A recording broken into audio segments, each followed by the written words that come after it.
प्रिय विद्यार्थियों, साइंस के ऑनलाइन क्लासेज में आपका स्वागत है। कक्षा 9 के लिए मैं आपके लिए साइंस का वीडियो फिर लेकर आया हूं और उम्मीद कर रहा हूं कि आप वीडियो को अच्छे से स्टडी कर रहे होंगे, अच्छे प्रिपेयर कर रहे होंगे, अच्छे से आप इसको रिमाइंड कर रहे होंगे, रिवीजन से कर रहे होंगे। ठीक है, इसी कड़ी में आगे चलते हुए मैं आपको फिर ले चलता हूँ मेरे टॉपिक की ओर। आज के टॉपिक हमारे 3-4 टॉपिक रहेंगे, उसके अंदर अलग अलग छोटे छोटे भाग हैं उसके अंदर। तो पहला टॉपिक हमने आपको परमाणु पहले समझाया था, उसके बाद मैं अणु लूँगा, उसके बाद मैं आयन कैसे बनते हैं, उसके बाद रासायनिक सूत्र कैसे बनते हैं हमारे पास, उसके बाद आणविक द्रव्यमान और मॉल संकल्पना। तो आइए हम परमाणु के बारे में एक बार आपको रिमाइंड करवा देते हैं। किसी तत्व या यौगिक का वह सूक्ष्म कण, किसी तत्व या यौगिक का वह सूक्ष्मतम कण जो स्वतंत्र अवस्था। हाँ जी विद्यार्थियों, देखिए, किसी तत्व या यौगिक का वह सूक्ष्म कण, छोटा कण, यानी जैसे कोई तत्व है उसका एक कण हमने ले लिया, छोटा कण, सूक्ष्म कण जो स्वतंत्र अवस्था में नहीं पाया जाता है, नहीं रह सकता है, परमाणु कहलाता है। इसके विपरीत हम अणु के बारे में, इसके विपरीत किसी तत्व यौगिक का वह सूक्ष्म कण जो स्वतंत्र अवस्था में इसमें रह सकता है, ये रह सकता है, वही रह सकता है, स्वतंत्र अवस्था में रह सकता है, अणु कहलाता है। यानी अणु हमारा स्वतंत्र अवस्था में रह सकता है और परमाणु हमारा स्वतंत्र अवस्था में नहीं रह सकता। और ये जो अणु है, 2 या 2 से अधिक परमाणुओं का समूह होता है। जैसे कि हमारे पास ये ऑक्सीजन है, अब ये ऑक्सीजन परमाणु है, इसके बाद में O2 हमारे पास आ जाएगा, ये ऑक्सीजन, ये अणु है, ये क्या है, अणु। और O जो होता है ना, ये हमारा है परमाणु। तो हमेशा ऑक्सीजन होता है जो O2 अवस्था में ही रहता है। जैसे हाइड्रोजन है हमारे पास, H2, ये हमारे पास अणु है, तो H जो है हमारे पास परमाणु है। तो इस प्रकार आणविक अवस्था में कोई तत्व रह सकता है, तो ध्यान रखना, रह सकता है का मतलब समझ गए क्या, स्वतंत्र अवस्था में रह सकता है। अब क्या होता है, अणु 2 या 2 से अधिक परमाणु से मिलकर अणु बना होता है और जो आपस में रासायनिक बंध के द्वारा जुड़े रहते हैं। यानी जैसे अणु है, जैसे हमारे पास अणु है, तो छोटे छोटे अणु है,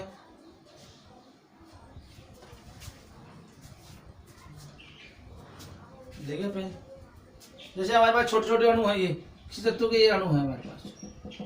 अब ये अणुओं से मिलकर ये क्या होता है, ऐसे ऐसे अणु पास अणु से मिलकर के ऐसे करके ऐसे बना करके अणुओं को पास में रख के यहाँ पे ये आपका अणु बन गया है। और ये हमारे पास थे परमाणु, यानी छोटे छोटे परमाणु से मिलकर अणु का निर्माण होता है। समझ गए होंगे अब आप अच्छी तरह से। तो इसके अंदर जो अणु है ना, आपके अणुओं के मध्य संसंजक बल पाया जाता है, रासायनिक बल के द्वारा बंधे होते हैं। ये आप परमाणु द्वारा, ये बल द्वारा बंधे होते हैं, रासायनिक बंध इनके अंदर, बंध द्वारा ये जुड़े हुए रहते हैं। ठीक है विद्यार्थियों, देखिए विद्यार्थियों, ऑक्सीजन के बारे में बताया था मैंने। ऑक्सीजन आपका O2 है, ऑक्सीजन आपका क्या है, O2 है। तो ऑक्सीजन जो O2 है, इसमें हमारे पास 2 परमाणु मिले हुए हैं, तो इसे हम कहेंगे द्विपरमाणुक अणु, तो इसका नाम है ऑक्सीजन। दूसरा है हमारे पास ऑक्सीजन के 3 परमाणु मिलते हैं, O हो जाएगा हमारे पास O3, उसे हम कहते हैं त्रिपरमाणु। 3 परमाणु है इसमें ऑक्सीजन के, इसे कहेंगे ओजोन, O3। इस प्रकार ये हमारे अणु है, अणु द्विपरमाणु।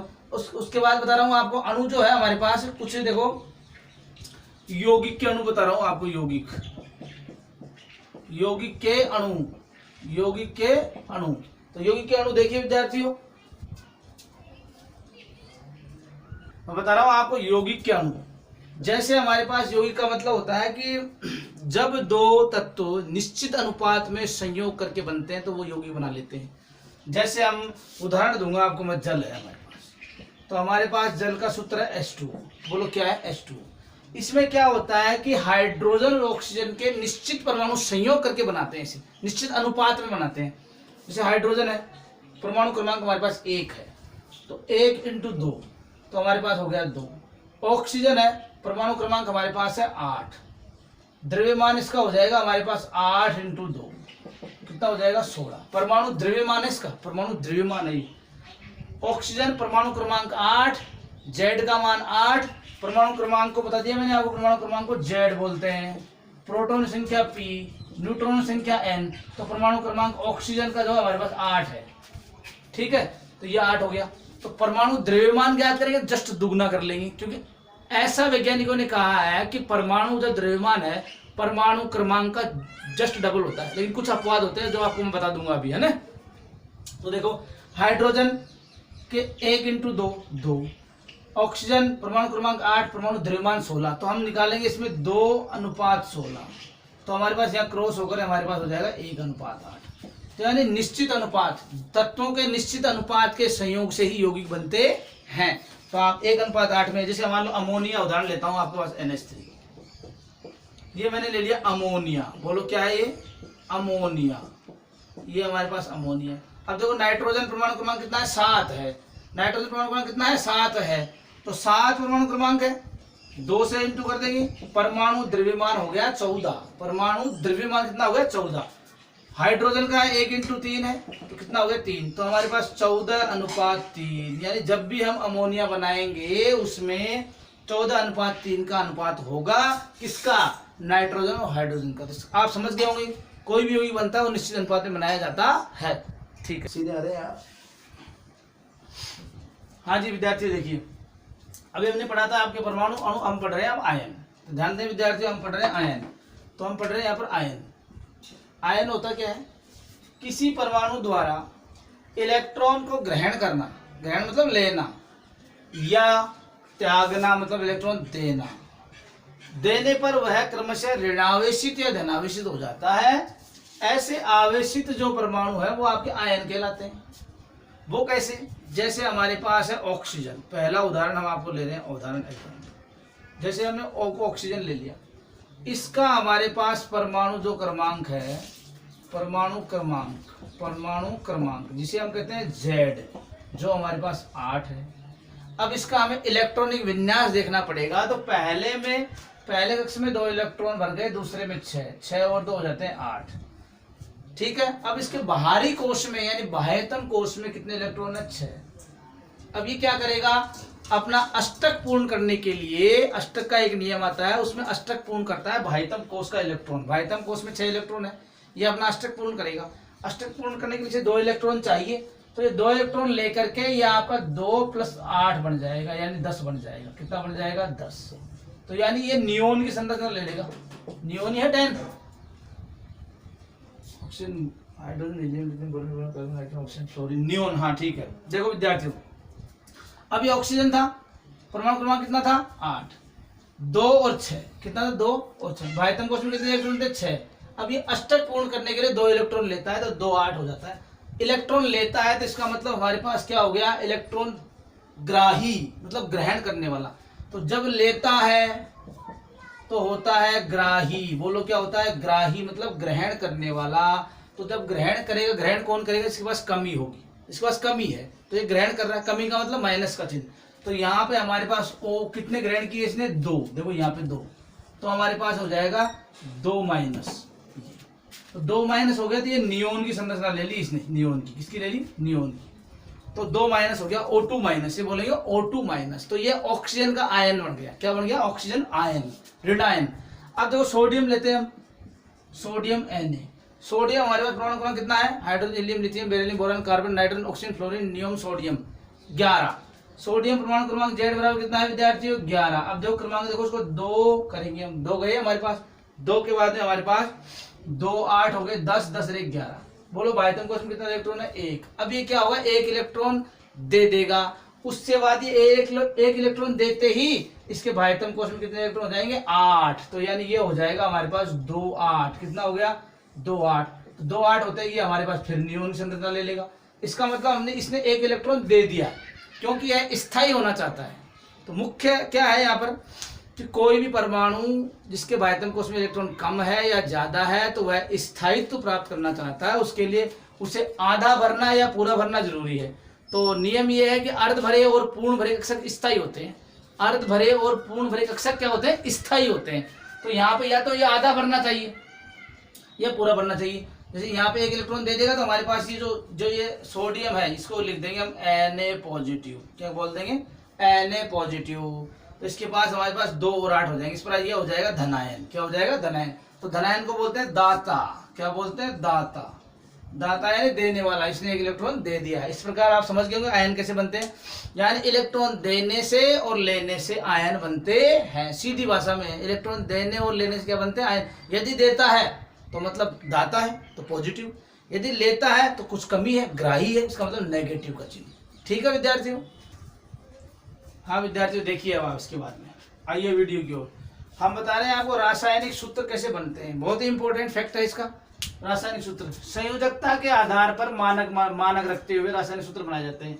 संयोजकता का मतलब होता है कि कोई परमाणु कितने इलेक्ट्रॉन त्याग रहा है या ले रहा है, अर्थात वह त्याग रहा है तो भी उसकी संयोजकता है, यदि वह ले रहा है तो भी उसकी संयोजकता है। अब बात यार 2 इलेक्ट्रॉन त्यागता है तो द्विसंयोजी, 1 इलेक्ट्रॉन त्यागता है तो एक संयोजी, और 1 इलेक्ट्रॉन ग्रहण करता है तो भी एक संयोजी। तो एक संयोजी ऋणायन है, ये क्या है, एक संयोजी ऋणायन, ये एक संयोजी धनायन।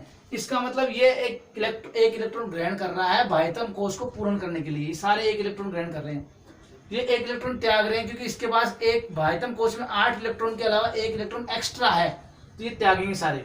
विद्यार्थी देखो 2 इलेक्ट्रॉन ग्राही है, 2 इलेक्ट्रॉन ग्रहण किए इन्होंने, इसने 2 इलेक्ट्रॉन त्यागे। कुल मिला के आपको ये समझना है, त्यागने वाला तो आपका होता है पॉजिटिव और ग्रहण करने वाला आपका होता है नेगेटिव। अब इसके जब सूत्र बनते हैं तो बहुत ही आसान काम है। देखो क्या बनाने, सूत्र बनाने के लिए हमको 1 इलेक्ट्रॉन त्यागी और 1 इलेक्ट्रॉन ग्राही दोनों मिलकर हमसे सूत्र बनाते हैं। ये ऐसे ज्यादातर तो ऐसा होता है, अधिकतर तो ऐसा होता है, लेकिन कई बार ऐसा होता है कि 1 इलेक्ट्रॉन त्यागी 2 इलेक्ट्रॉन ग्राही से बना लेता है, लेकिन पॉजिटिव नेगेटिव बनाएंगे।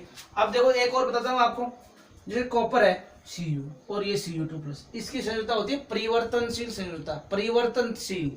तो Cu+ को बोलते हैं हम क्यूप्रस, क्या बोलते हैं, क्यूप्रस, और Cu2+ को बोलते हैं हम क्यूप्रिक, क्या बोलते हैं, क्यूप्रिक। तो देखो यहाँ Fe के भी 2 होते हैं, Fe2+, Fe3+। अब ये द्विसंयोजी धनायन भी होता है, त्रिसंयोजी धनायन भी होता है। तो द्विसंयोजी आपका कम है, 2 कम है, तो इसका मतलब फेरस, और ये फेरिक। इक है, इसके पीछे कौन आया है, इसके पीछे आया है इक। इक का मतलब एक ज्यादा, जिसमें एक ज्यादा रहेगा वो इक कहलाएगा, फेरिक, क्यूप्रिक, ये क्यूप्रस। ठीक है, आइए हम सूत्र बनाने की ओर चलते हैं अब इसके बाद में। देखो हम रासायनिक सूत्र बनाना बता रहे हैं आपको, तो विद्यार्थी देखो क्या बना रखा है आपके सामने चित्र में।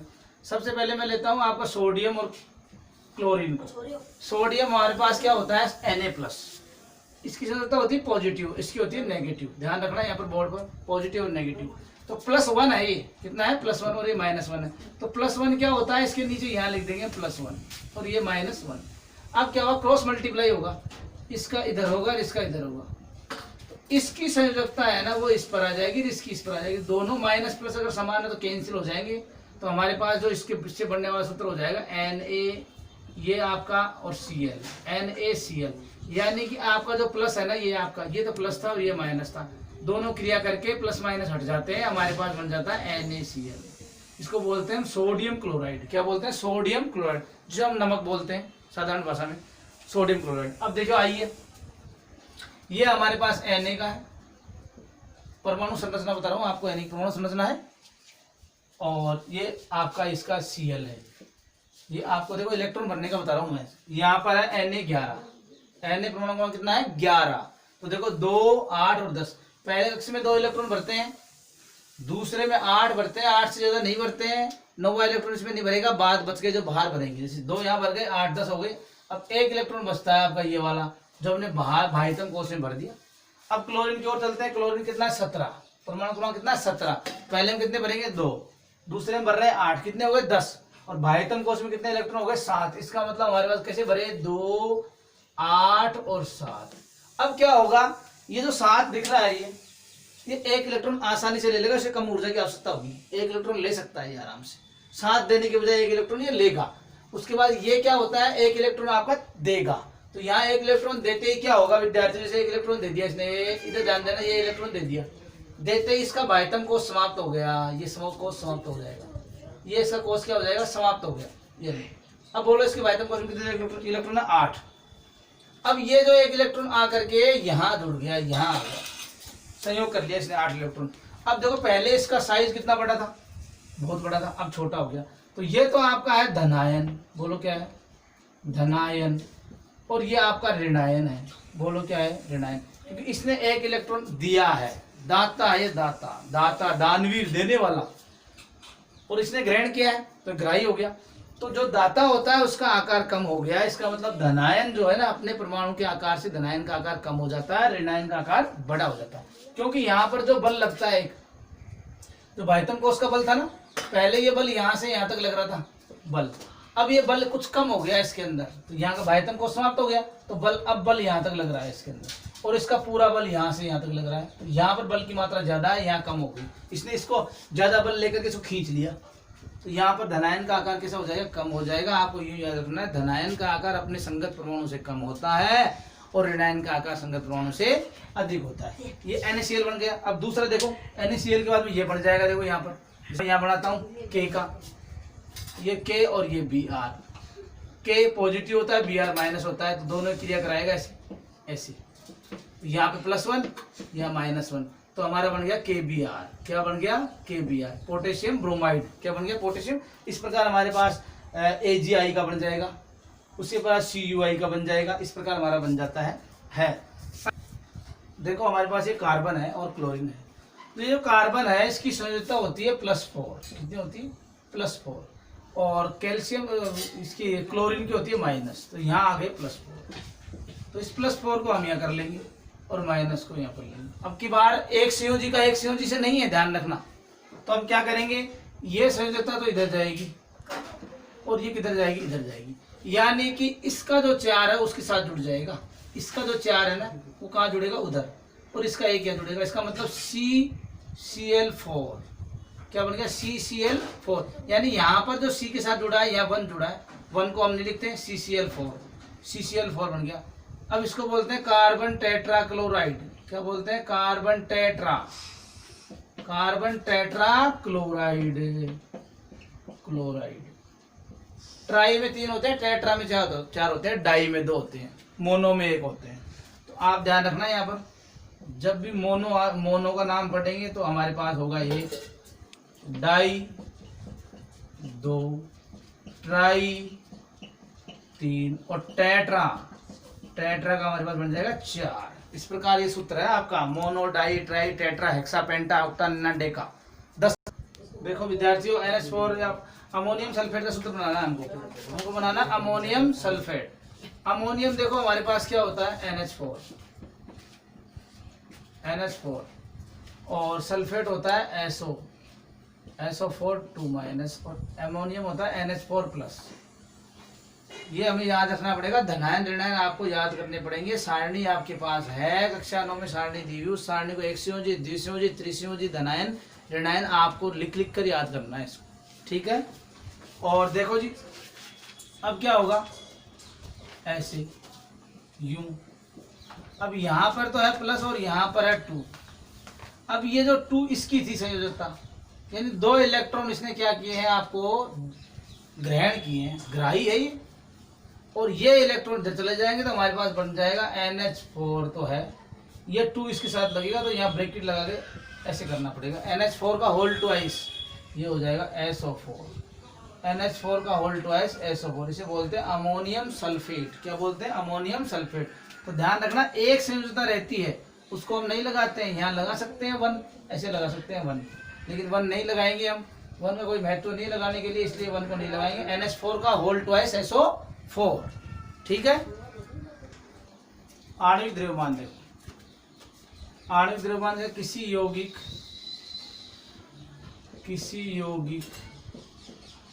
में उपस्थित परमाणु के द्रव्यमानों का योग,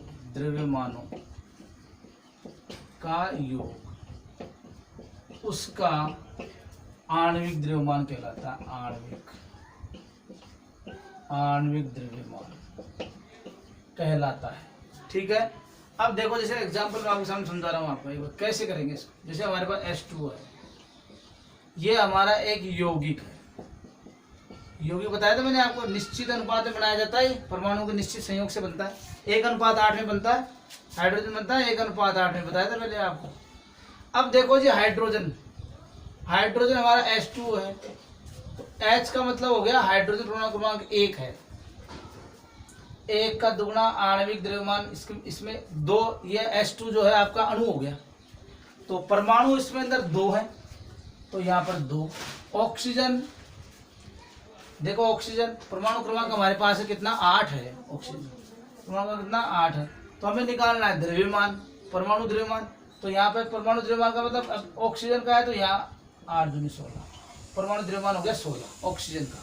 तो इस पूरे यौगिक का क्या हो गया, 2 + 16 18 हो गया इसका। इसे कहते हैं हम आणविक द्रव्यमान। ये हमारा निकल गया आणविक द्रव्यमान। ठीक है, उसके लिए हाँ विद्यार्थी देखिए दूसरा एग्जाम्पल आपके सामने हमने ले लिया NH3, इसे बोलते हैं अमोनिया। क्या बोलते हैं, अमोनिया। अब ये नाइट्रोजन है हमारे पास, तो नाइट्रोजन का परमाणु द्रव्यमान आपका 14 है। कितना है, 14। अब यहाँ एक ही है नाइट्रोजन का, एक ही परमाणु है, इसलिए 14 × 1, 14 एकम 14। अगर 2 होते हैं 14 दिन ठहर जाते हैं। अब ये 14 कहाँ से आया ये बता रहा हूँ आपको, थोड़ा ध्यान दे। इसका परमाणु क्रमांक है ना N का परमाणु क्रमांक, Z का मान 7 है, जस्ट दुगुना होता है, 7 दूनी 14। अब बात ये है, ये आपका 14 नाइट्रोजन का 14 है, परमाणु द्रव्यमान है, एक ही परमाणु है इसके अंदर, इसलिए 14 एकम 14। हाइड्रोजन का हमारे पास देखो परमाणु द्रव्यमान होता है 1। अब हाइड्रोजन के 3 परमाणु हैं, कितने परमाणु है, 3। तो हम 3 से इंटू कर देंगे, तो यहाँ पे कितना हो जाएगा, 3। तो इस प्रकार यहाँ इसका टोटल हमारे पास 14 + 3 17 हमारे पास इसका आणविक द्रव्यमान हो जाएगा। इसी प्रकार हम D2 का निकाल सकते हैं। देखो D2 इसको बोलते हैं भारी जल का सूत्र है, ये भारी जल। कोई पूछे भारी जल का सूत्र, तो ड्यूटेरियम ऑक्साइड। क्या है, ड्यूटेरियम ऑक्साइड। अब क्या होता है देखो, ऑक्सीजन आपको बताया परमाणु क्रमांक 8 नंबर पे आता है, एक ही परमाणु है, तो इसका 16 × 1, 16 एकम 16। तो परमाणु द्रव्यमान इसका 16 है, क्योंकि ऑक्सीजन का 1 है। यदि 2 होते हैं तो 32 हो जाएगा, 1 है तो 16 एकम 16। अब 16 कहाँ से आया, मैंने बताया आपको, परमाणु क्रमांक कितना है, 8, इसका दुगुना कितना है, 16। तो इसका परमाणु द्रव्यमान 16 है। इसमें एक ही अणु है, एक ही परमाणु है, एक ही परमाणु है, तो इसका 16 हो जाता है। अब ड्यूटेरियम का क्या होगा, यहाँ पर 1 × 2, 2 एकम। हाँ विद्यार्थी देखो ये ड्यूटेरियम ऑक्साइड। अब इसको समझने के लिए आपको देखना है, यहाँ पर देखो हाइड्रोजन हमारे पास होता है, उसके 3 समस्थानिक होते हैं हाइड्रोजन के। देखो पहला होता है 1H1, दूसरा होता है 1H2, तीसरा होता है 1H3। पहले हो गया, देखो हाइड्रोजन के 3 समस्थानिक आपके 1H1, 1H2, 1H3। 1H1 को बोलते हैं प्रोटियम, ठीक है। दूसरा है आपका 1H2 ड्यूटेरियम, ड्यूटेरियम मतलब 2 वाला। 3 आ गया 1H3 ट्राइटियम। तो ये जो D2 है ना, ड्यूटेरियम है, ये हाइड्रोजन का समस्थानिक 2 नंबर पे आ रहा है। तो इसको हम यहाँ पे 2 × 2, तो हमारे पास 4 हो जाएंगे इसमें, और इसको हम दोनों को जोड़ देंगे तो हमारे पास कितने हो जाएंगे, यहाँ पर 20। तो D2O भारी जल का आपका आणविक द्रव्यमान जो है, आणविक द्रव्यमान आपका कितना हो जाएगा, 20। इस प्रकार उम्मीद करता हूँ कि आपको ये समझ में आ रहा होगा। अधिक से अधिक प्रैक्टिस करने के लिए किताब को देखें, आप प्रयास करें।